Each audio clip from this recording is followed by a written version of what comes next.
Welcome, everybody! New York, on Saturday, July 16th. WWE returns to the world's most famous arena with WWE Live. Experience the hype with all your favorite superstars, including John Cena live.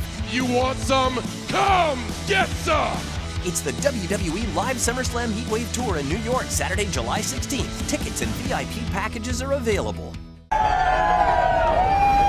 This is Mick Foley. This is Harley Race. This is Shelton Benjamin. This is Mr. Wonderful Paul Orndorff. This is the Monster Abyss. And this is Daniel Bryan. This is JBL, and you're watching the MWF. Be there live.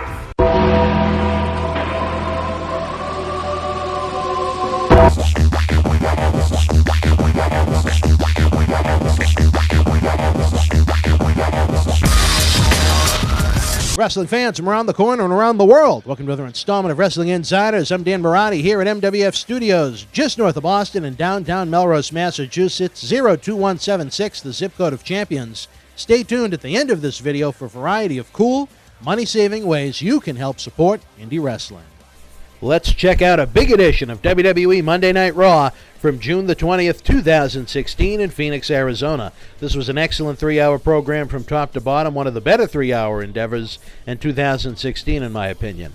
Raw opened up with Dean Ambrose popping out of a taxi cab in 120-degree heat, almost forgetting the championship belt, as Dean Ambrose is the new WWE World Heavyweight Champion, defeating what was the then new WWE World Heavyweight Champion Seth Rollins 24 hours before at Money in the Bank. Ambrose won the Money in the Bank ladder match, cashed in the briefcase right after Rollins defeated Reigns in Las Vegas, Nevada. The crowd went nuts with "You Deserve It" chants, ultimately leading to both Roman Reigns and Seth Rollins coming out, both wanting rematches for the title they both lost the night before. Roman Reigns was solid here, more intense, not the happy-go-lucky laughing guy. He took a couple of shots at the crowd. I liked it.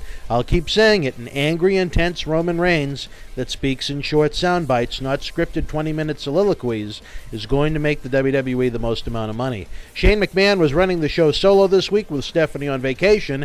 Shane decided that Reigns and Rollins would square off in the main event, with the winner getting the first crack at Ambrose in the championship. I thought this was a great segment to open the show. Michael Cole announced to the fans that the WWE Draft will take place Tuesday night, July the 19th, the debut of SmackDown Live on the USA Network right down the street from us at the DCU Center in Worcester, Massachusetts. Sami Zayn defeated Kevin Owens in a solid opening matchup, turning a pump-up powerbomb into a victory roll. This feud began in the Indies, and NXT transferred over to the WWE at the Royal Rumble. We saw a great brawl post-match. Looks like this program is going to continue. I'd love to see a singles match between Zayn and Owens at Battleground. John Laurinaitis was out next as this week's Retro GM, trying to score the job on SmackDown. I wish we had more John Laurinaitis than just this one segment. Shane McMahon came out and said it was a no-go, so old Johnny Ace said that he'd run Raw. Shane could have SmackDown to himself. Shane again gave that one the thumbs down. This led to Enzo and Cass's entrance as they went on to defeat the Vaudevillains in tag team action. They played up Enzo's injury at Payback to give the match a little bit more sizzle, a little bit more meaning, and that's always positive, as I like to say, the little things. Up next was AJ Styles with a wink-wink ordering Luke Gallows and Carl Anderson to apologize for interfering in his match with John Cena the previous night, Money in the Bank. Cena came out and said AJ didn't have any character nor balls. AJ said Cena could have any member of the club on Raw. Cena wanted AJ, but Styles said he interrupted him, as Styles is busy with the Stone Cold podcast. It could be either Gallows or Anderson, and it wound up with John Cena defeating Carl Anderson via disqualification in a short match. The club interfered with AJ using the Styles Clash on Cena. The club got some boos, some great heat here. Looks like we're going to have another strong match at Battleground next month. Baron Corbin won a quick squash match over Zack Ryder. WWE Women's Champion Charlotte defeated Paige to retain the title. Someone missed some kind of a time cue here, as it was all over the place. Sasha Banks came out after the matchup. She nailed Dana Brooke, then Charlotte, so it looks like we're going to have the much-anticipated Sasha-Charlotte singles program much sooner than later. The Wyatt family made their long-awaited return. It was Bray Wyatt, Braun Strowman, and Eric Rowan. Luke Harper, unfortunately, is still injured and wasn't with the group. As they made the rounds on Monday Night Raw, they were confronted by the WWE Tag Team Champions, The New Day. New Day tried to make comedy out of the Wyatts. Bray said the new chant is going to be New Day Falls. New Day Falls. Another fresh, new program I like on the surface. Bray's presence has certainly been missed on WWE television. Bob Backlund was back with more life lessons for Darren Young in an attempt to make him great again. I'm looking forward to seeing Young back in the ring after the draft next month and hoping Bob Backlund will be in his corner on a regular basis. What a great personality and persona Backlund has. Very different than what we see most weeks in WWE with their scripted promos. A segment with Titus O'Neil and Rusev was next. Titus was livid that Rusev disrespected his family at Money in the Bank. The two had a brawl, so it looks like this United States Championship feud is going to run into the summer months. Chris Jericho confronted Shane McMahon backstage, saying he wants to be on whatever brand Shane isn't running, as he'd rather work for 10 Stephanie McMahons than him. That's quite a statement, considering Jericho's history with Stephanie. Shane said he'd be running both brands, and Jericho, therefore, will be a loser either way. In the main event, Roman Reigns and Seth Rollins battled to a double countout in another exceptional match. This was just 24 hours after their Money in the Bank clash. Reigns kept getting the "you can't wrestle" chance, but I don't see it. He delivers in every big match environment he's put in. I can understand he's the quote-unquote chosen one, and there's some fan backlash from that, but he's good. I don't get it. I think the fans sound like fools when they say that. There are a lot of other things they could chant and point to throughout the duration of a 3-hour Monday Night Raw. Battled outside the ring around the Spanish announce table until both men were out and they could not make it back into the ring.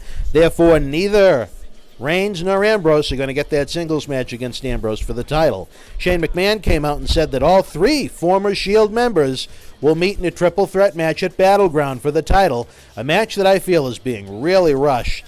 It's a WrestleMania quality main event. They're just throwing it on a B pay-per-view. With the draft July 19th in Worcester, I guess an educated assumption would be that Reigns, Ambrose, and Rollins will not all be on the same brand. Should be an outstanding match regardless. Dean Ambrose was on commentary during the match. He hit the dirty deeds on both Reigns and Rollins to end the show. Where does WWE go from here? As we were preparing for our review tonight, we learned that Roman Reigns has violated WWE's wellness policy and has been suspended for 30 days. In most cases, an individual failing a wellness test would be removed from the next pay-per-view, but Battleground is more than 30 days away. It will be interesting to see what road WWE Creative takes from here. Let's take a look at our Twitter polls this week. For Raw, 57% of the fans gave it a thumbs up, 38% with a thumbs in the middle, and only a 5% thumbs down. That's the lowest I've seen since we started our poll, so again, it was a great Raw this week. Do you want to see the Shield triple threat match take place at Battleground? 31% of the fans said yes. However, look at that. Number 1, no, they'd rather see it at SummerSlam, 46% of the fans said. And 23% of the fans said no, they'd rather see it at WrestleMania. Very interesting. Even the fans can wait if WWE can't. Isn't that different? Would love to know what you thought of Raw this week. Feel free to leave your opinions in the comment section below. Fans, WWE Money in the Bank and Battleground are coming up, and you can see them for free on WWE Network. Click the link below to start your 30-day free trial offer and enjoy live pay-per-views, exclusive WWE programming, thousands of hours of content on demand, as well as every WWE, WCW, and ECW pay-per-view ever offered. At its regular price of only $9.99 per month, it's a great value. Check out the awesome deals in the MWF store where you can get a free WWE t-shirt with every order of $25 or more. We have awesome brand new WWE t-shirts, autographs, posters, DVDs, and tons more. Best of all, every penny spent goes right back into our efforts to bring you the best content in professional wrestling. Enjoying over 1,000 of our free videos on YouTube? Make a donation of any size using paypal.me/Boston Wrestling. It takes a lot of time, effort, and money to produce all of the great content we have for your enjoyment. The more folks and fans that contribute to the cause and spread the word, the more videos we'll have available for you around the world at the touch of a button. We sincerely appreciate every fan's help. If everyone donated even $1, think about what we could be able to bring you for free. It'd be unbelievable. We're bringing fans in over 30 countries, some of the best from Boston Wrestling and the Millennium Wrestling Federation, to YouTube video on demand, where you can rent or purchase some awesome documentary-style in-studio shoot interviews and complete MWF live events from yesteryear, all as we gear up for our 15th anniversary. Not only do you get great content you can enjoy for either a 72-hour rental or own for a lifetime, you're again helping support grassroots independent professional wrestling. Check out our in-depth production like our WrestleMania 1 group reunion that featured the Iron Sheik, Mr. Wonderful Paul Orndorff, and Cowboy Bob Orton. We also have 3-hour productions featuring The Boogeyman as well as Paul Bearer. Great studio shoot interviews that feature John Cena Sr. as the co-host. Click the link below to get free previews. If you're shopping on Amazon or WWEshop.com, use our links below, as every purchase made on either website, even non-wrestling merchandise over on Amazon, earns us a small thank you from our online partners. And best of all, it does not increase your cost one single penny. Can you think of an easier way to help support indie wrestling than that? We have a really cool offer for fans that haven't used the Uber car service as of yet.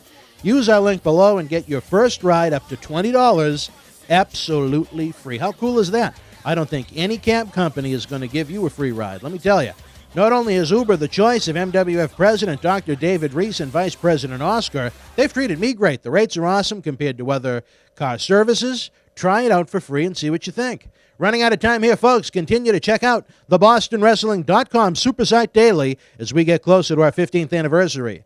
Like us at Facebook.com/MWF Action. Follow us on Twitter at MWF2001 and subscribe to our free YouTube channel at YouTube.com/BostonWrestlingCom. Until we speak again, fans, you and yours,